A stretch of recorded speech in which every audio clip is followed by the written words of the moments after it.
Daniel Sports Central, we go over our 2022 college football predictions for the Texas A&M Aggies, team that went 8-4 overall in the 2021 season.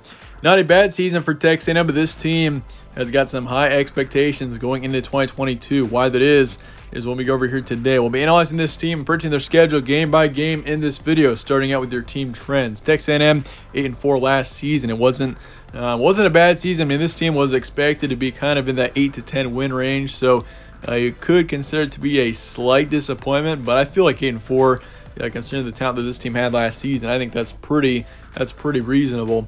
They were 4-2 in their first 6 games, and then 4-2 in their last 6 notable games from last season. This team, of course, lost to Arkansas there 10-20 towards the end of September, and that's really when the Razorbacks, I mean, they started to look really good. They were ranked in the top 10 after that win for them. But for the Aggies, of course, that was obviously a tough loss there for them. I mean, if you beat Arkansas in that game, that puts Texas A&M as a definite contender.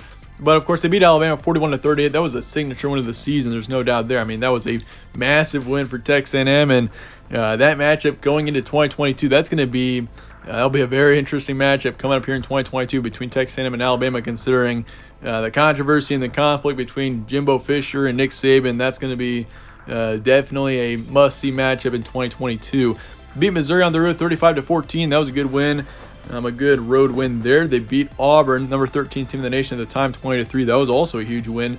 But the next week they lost to Ole Miss by 10, 19-29, and they lost to LSU in a tough one, 24-27. So I mean, Texas A&M, this team lost to some good teams. I mean, LSU, that was a winnable game for sure. I mean, they could have definitely won that game there. I mean, if you win that puts you at 9-3, and of course, a couple of tough losses. You lost to Arkansas, lost to Ole Miss as well. You flip one of those games, you're a 10-win team as well. So, I mean, this team, they definitely had the talent to be a 10-win team at least last season. So, 8-4 was a slight disappointment. But heading into 2022, I mean, this team looks good going into next season. And I feel like, I mean, last season, I thought 8 to 9 wins would probably be the most likely range for Texas A&M. But heading into 2022, I feel like this team they've got the upside to be a 10-plus, 10-11 win team next season. Zach Calzada transferred to Auburn, so he will not be around next season.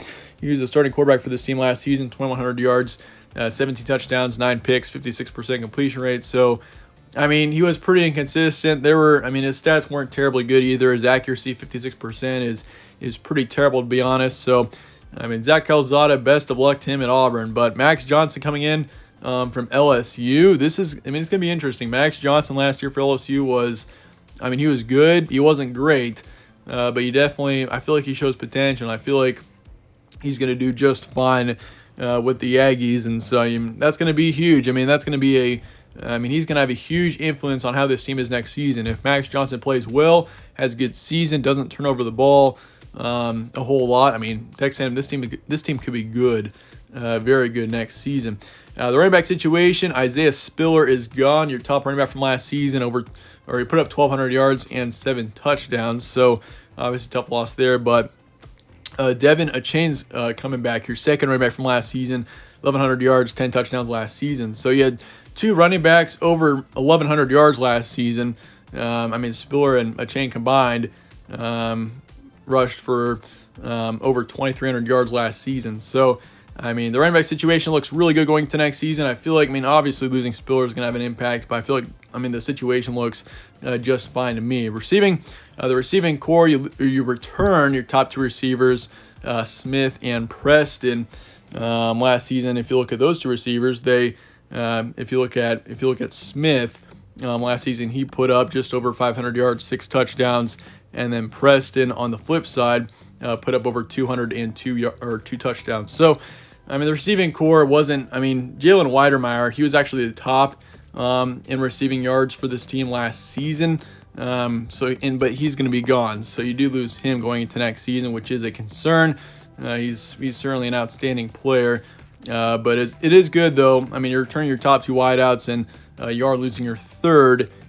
Damas is transferring out. So, that is something to keep in mind. But otherwise, looks pretty good, I'd say, in the skill players positions for this team. There's some good depth here, and obviously the recruiting is nothing short of outstanding going into next season. We'll get into that in a second. They lose 2 on the offensive line, 3 defensive linemen, 1 linebacker, and 1 in the secondary. So offensively, you do lose 2 on the O-line. and defensively you lose 5 starters.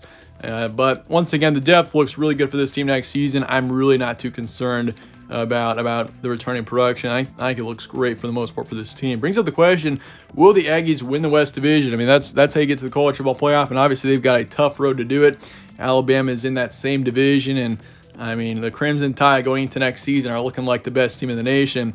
Alabama, that's a team that I think, I mean, it's pretty widely accepted that they're the favorite to win the national title going into 2022.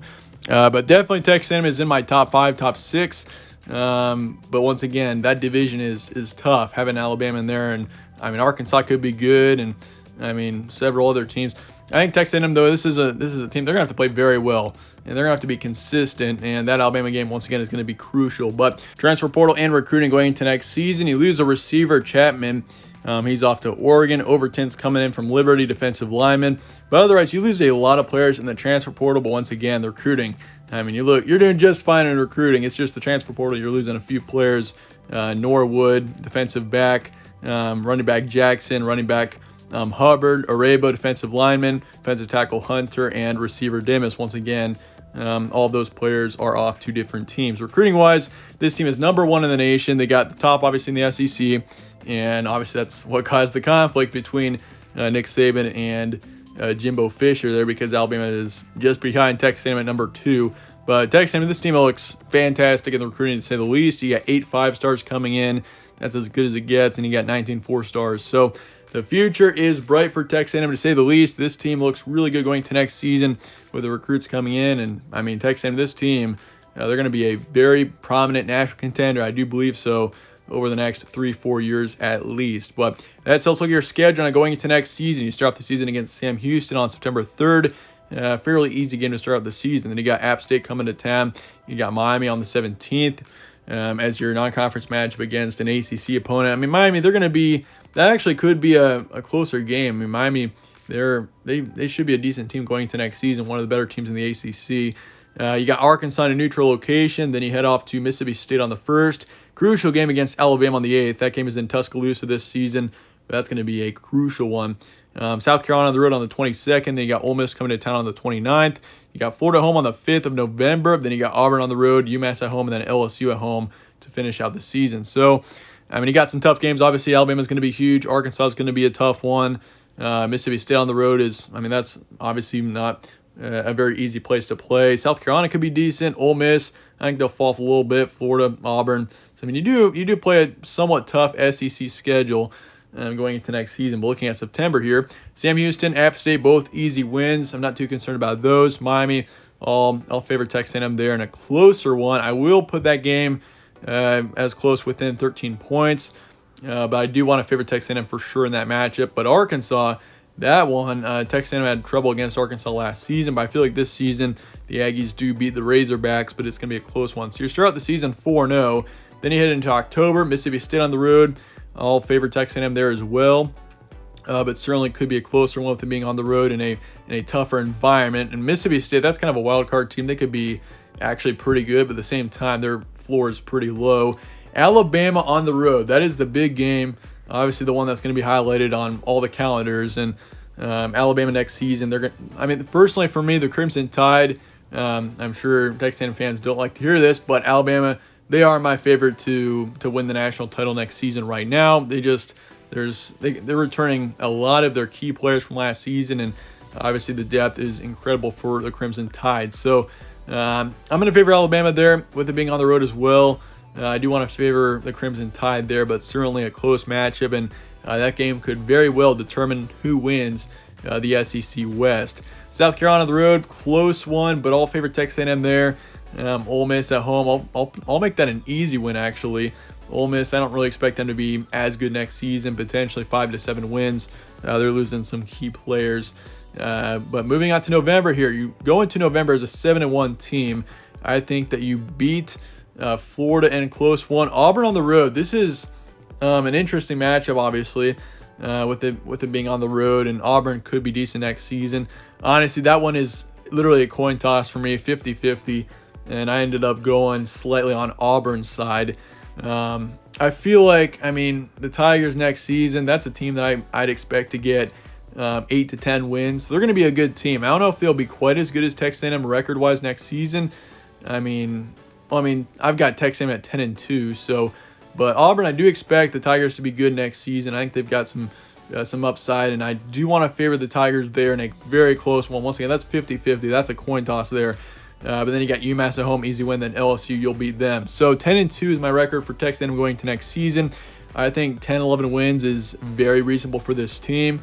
I mean, you beat Auburn, you're up to 11-1. I feel like that Alabama game, I do feel pretty comfortable picking the Crimson Tide. But if you beat Alabama there on October 8th, I mean, that is massive. That is, I mean, if you win out from there, which is possible, you're headed to the college football playoffs. So, but anyway, that being said, let me know your thoughts and comments below on Texas A&M, and I appreciate you guys watching as always. Stay tuned for more from All Sports Central. Catch you on the next one.